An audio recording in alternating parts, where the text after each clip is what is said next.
Jeff Cowan here from Jeff Cowan's ProTalk, and I'm back with a new edition of my podcast entitled Right Service, Write Your Own Paycheck, the path to making over $100,000 a year when writing service in the United States of America, Canada, and Australia. And you know what? If you're a service advisor or you're a service manager or you're a service business owner and you want to maximize the opportunity you have where you're in the right place, because I'm going to give you all the techniques, processes, and word tracks you need to maximize the opportunity that you face every day, and there is a lot of opportunity out there. I'm so glad to be here today because I'm going to answer a question that I've been asking nearly every single meeting I've ever been in. This question has come up more in the last several months than at any other time. Here's what it is. How do we attract, hire, and retain the absolute best service advisors available? It's a great question because it's timely.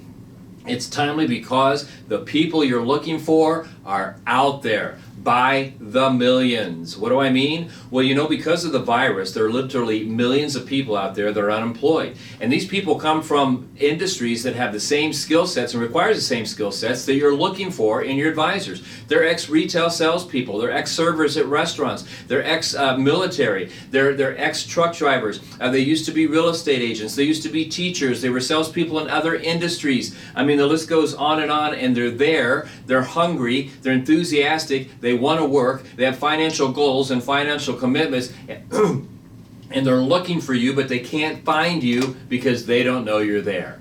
So what are we going to do? I'm going to show you how to not only attract these people, but how to interview them, how to hire them, and retain them forever. Okay, so let's get started on this right now. Okay, let's get started on this right now.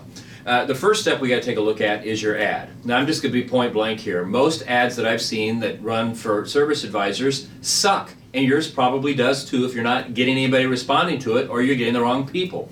Why do these typically suck?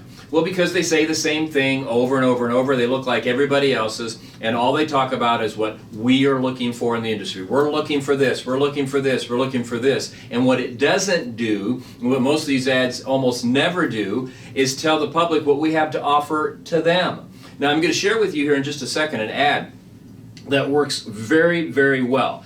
As a matter of fact, it does several things. One, it takes people that are already service advisors, the best of the best, who may not be happy where they are, and it gets you the attention you're looking for. It gets them to come and apply. It takes people who maybe are in a dealership to take a look at somebody that's not a dealership, like maybe an independent or a chain store. It gets the people in chain stores to look at the car dealerships. It gets people that are in the supporting role for service departments, all these different vendors to understand that, hey, this is what this opportunity really is. And most importantly, as for right now, this ad will attract people from other industries that have very little knowledge of what the car industry is, what it has to offer. It's a great ad. Now, what I'm going to do is I'm going to read it to you here. If you want, you can play this back and write it down and just play it back over and over, or you can simply reach out to us, tell us you want a copy of it, and we'll send it right to you. But here's what the ad would be. Across the top in big bold letters, here's what you wanted to say. Outstanding opportunity. All right, looking for service advisors. Compensation, $70,000 average to over $100,000 annually.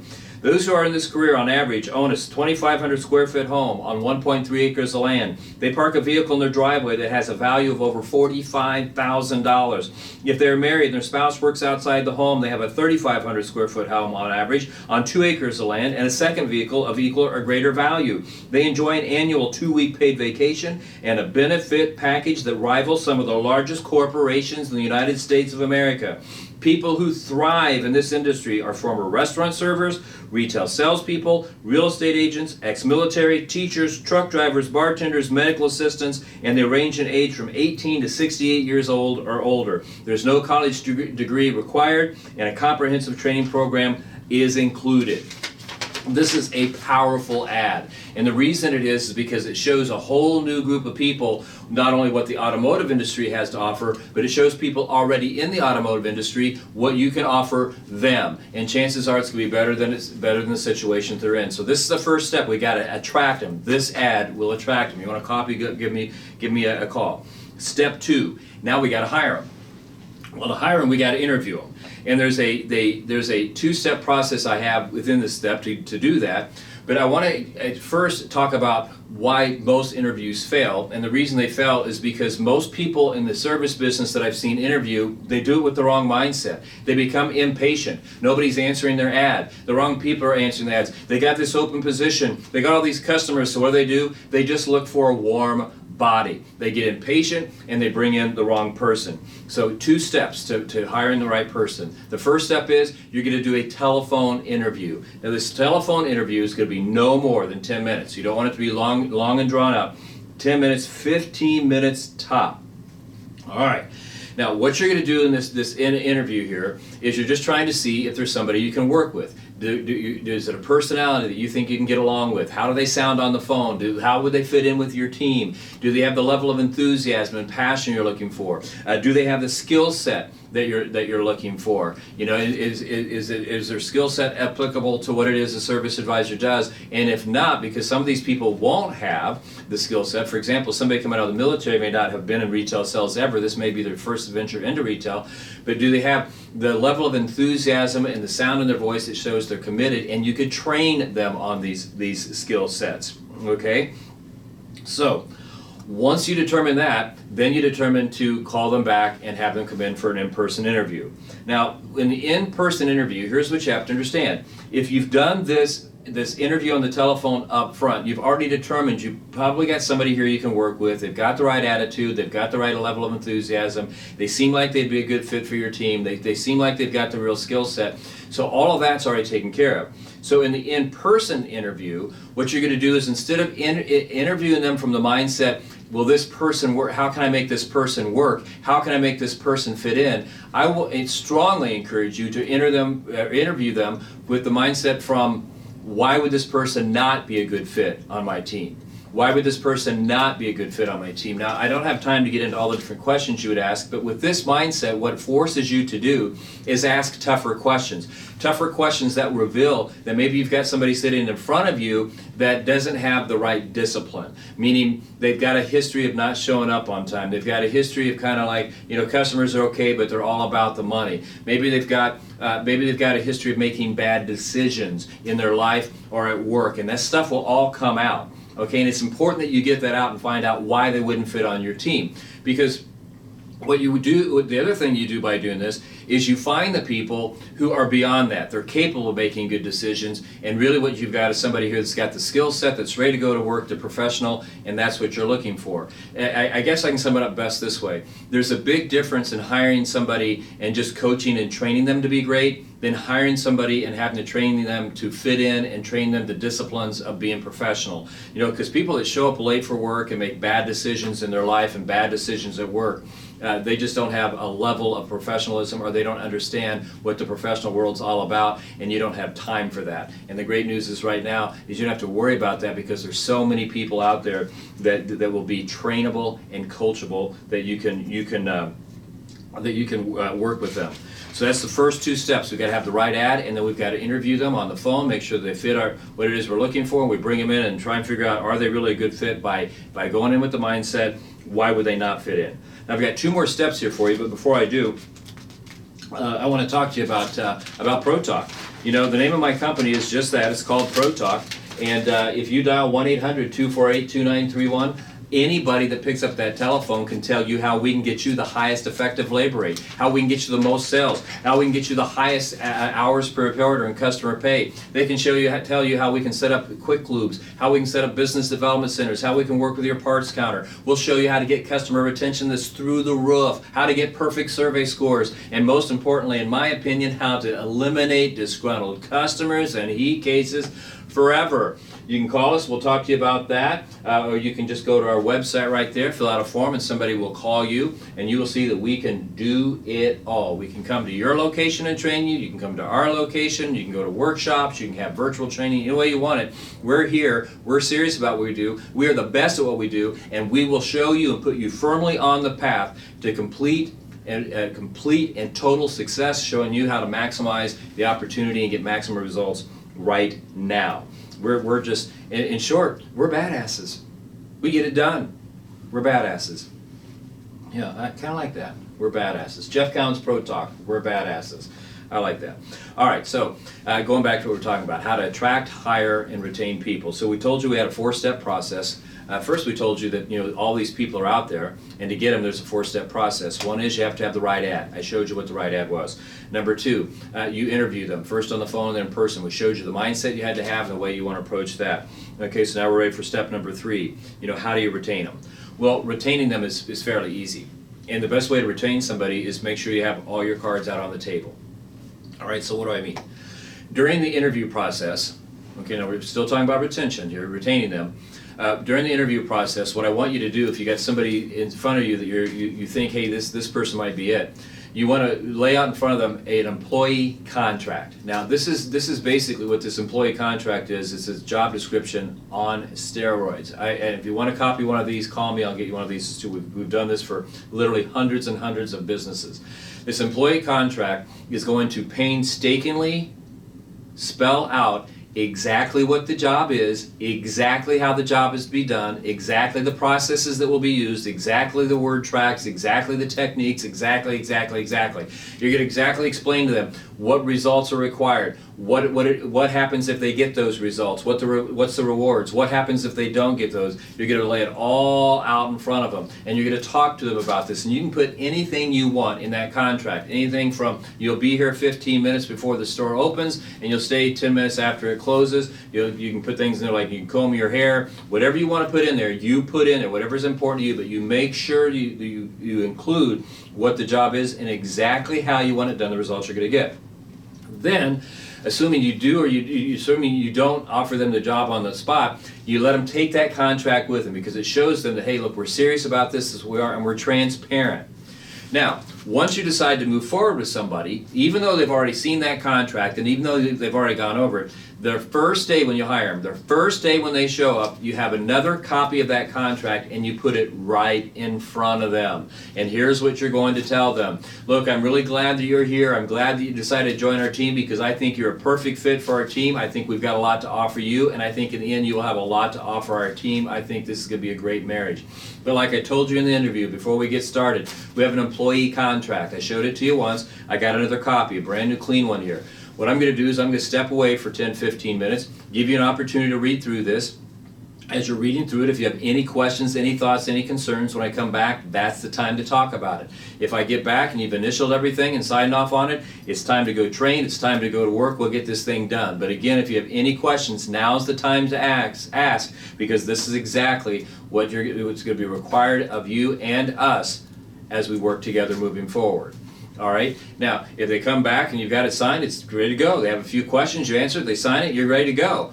But if they look at you and tell you or indicate on any level that they might not be able to do what you've got spelled out here, cut your ties right then. Cut your ties right then by saying, you know what, it doesn't appear to me that we're going to be able to work together because this is non-negotiable. I talked to you about this in the interview. I thought we were all clear on it. Apparently we're not, so here's what we're going to do. I'm going to go ahead and give you a check that I cut for you for $100 for your time this morning, and we'll part friends.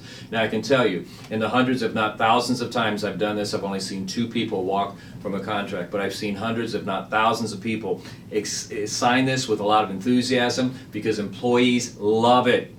Why do they love it? Because everything's transparent. There's no guessing on what I'm going to do. There's no guessing on how it's to be done. There's no guessing. It's transparent. It builds confidence in you. It builds a mutual respect, and it's just transparent. They love it. The second thing you're going to do to retain your people is you have to train them to do what it is you're requiring them to do.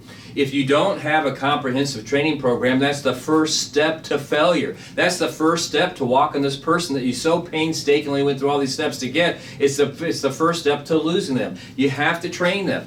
You know, the number one reason service advisors leave service centers is because they were never trained to do the job. I can't tell you how many times I've gone into a service center that's hired us for our services, and when I get there, I ask them, can I contact a few people that left recently?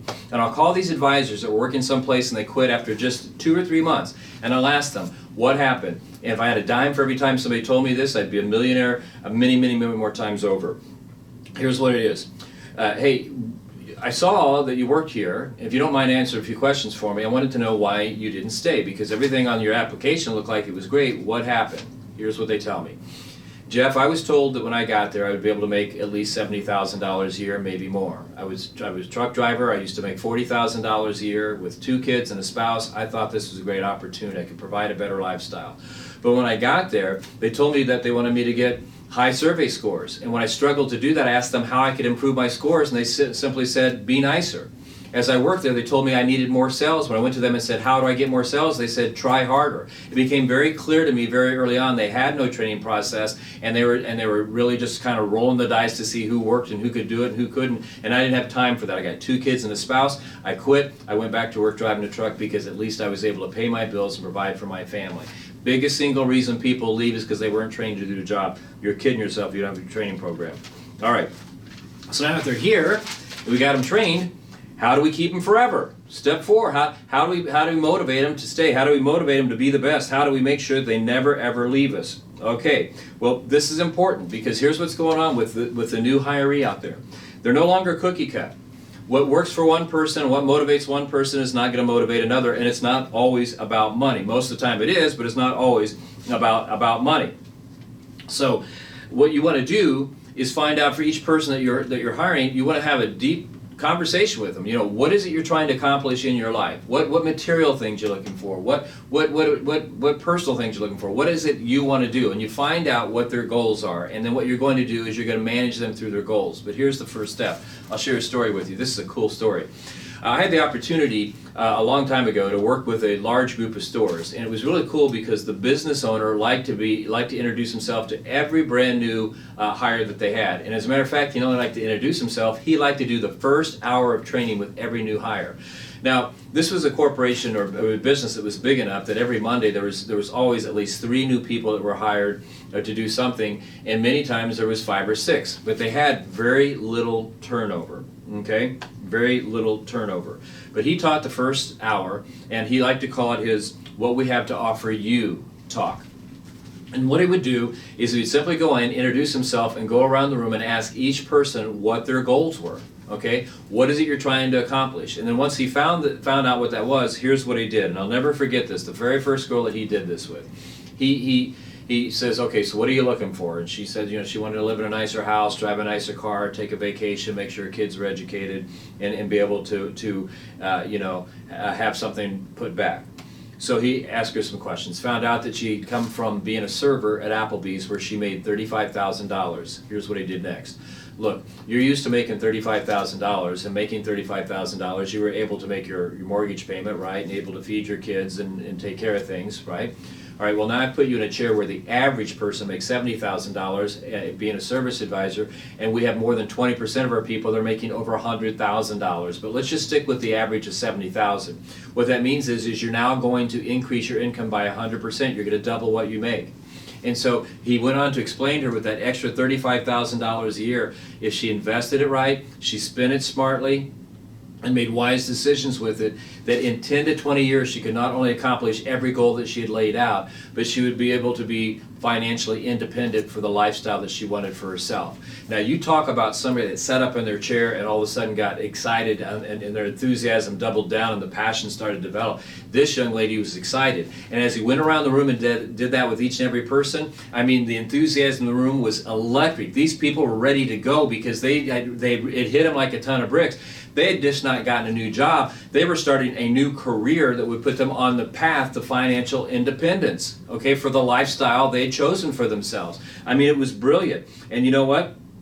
It was so brilliant, I'm not too proud to tell you that I took that genius idea and it started included in my training. Now, I don't want you to think I'm hiding anything here because I told the business owner I was doing that. He patted me on the back, gave me his notes and said, Jeff, I hope you do, because people like me and you, we're not in the people business. We're in the making people better business. And if this makes you better, it makes your training better, and it allows more people to have better lives, have to. And I'll tell you, it's a great thing to do, because not only did it do that, but by learning what the person's goals were. And the other step is throughout the time they're working with you, you have to constantly go back and revisit their goals and update them and keep them motivated. But once you know what their goals are, you can then manage these people through their goals. Every time I saw this dealer or this business owner, or I saw one of the service managers go over and talk to one of these people. It was always in terms of how it affected their goal. Hey, look, we want you to learn this new word track because we learn by doing so it's going to make this happen, this happen, this happen, which means if that happens, then you're going to make this much more. And instead of you needing a year to save for your trip to Hawaii, you'll be able to get it done in 9 months. We're going to shave 3 months off of what it's going to take to get you to Hawaii, and you'll have to still take that extra 3 months and put that in the bank. It was always in terms of their goals. Every time they managed, it was always through that person's goals and what they'd set up for themselves. And it was just brilliant. It was they never approached the business, and I recommend you do this, how it's going to help us. You can tell them it is and how it's going to help you, but you always make sure you include, but by doing this, here's what's in it for you. This is going to help you reach those goals you've told us that you want. Okay, really, really, really, really strong. And some of these people coming out of these other industries especially, this is what they're used to. This is what they do in retail sales. This is what they do in restaurants. I mean, if you go to a restaurant before a shift starts, they're always in there motivating their people and whatnot. This is what the military does. This is what real estate does. These people that you're going to attract with this ad, this is what they're used to, and this is what they respond to. So right now, we've got millions of people out there who are looking for you. Millions of people who want to come to work for you. Millions of people out there that have financial commitments that they have to meet. Millions of people out there that have the skill set that you're looking for, and the only reason they've not contacted you is because they don't know you're there. So you're going to place this ad. You're going to hire them the way we recommended. You're going to retain them the way that we recommended, and you're going to motivate them the way we recommended. You know, the auto industry in a lot of ways is the backbone of America. You know what I mean? And right now, America is hurting. I mean, don't you think it'd be cool if what is the backbone of America, the auto industry, if we reached out to these people and gave them the hand up that they need and put them in a position to be the absolute best they could be? I mean, wouldn't you like to be remembered for that person? Well, you are that person, and you can be that person by following these simple steps. And I know there's a lot of little holes in here, interview questions and different things like that left out. That this podcast is just to try to get you to start thinking outside the box, to realize that if you're not attracting the right people, you've got to do something different. And if you are attracting the right people, but you're not able to hire them and keep them, you've got to do something different. You got to think outside the box. What I've laid out here for you today, I've not done once or twice. I've done it hundreds, if not thousands of times. I do it in my business. It always works. It works for me. It works for other businesses. It will work for you. Hey, my name is Jeff Cowan. I have a company called Jeff Cowan's ProTalk, and we love what we do here at ProTalk. We love helping people, whether they're a service manager, business owner, an individual service advisor, or somebody that wants to come into this industry new. We love taking people like you and showing you how to maximize the opportunity and be the absolute best you can be so you can have total and complete success. I'll be back in the next couple of weeks with another podcast. Go to our website there and check out some of the articles that I write and other things. Between now and then, I want you to go out and have a great day, enjoy the fall, and God bless you all. Talk to you soon.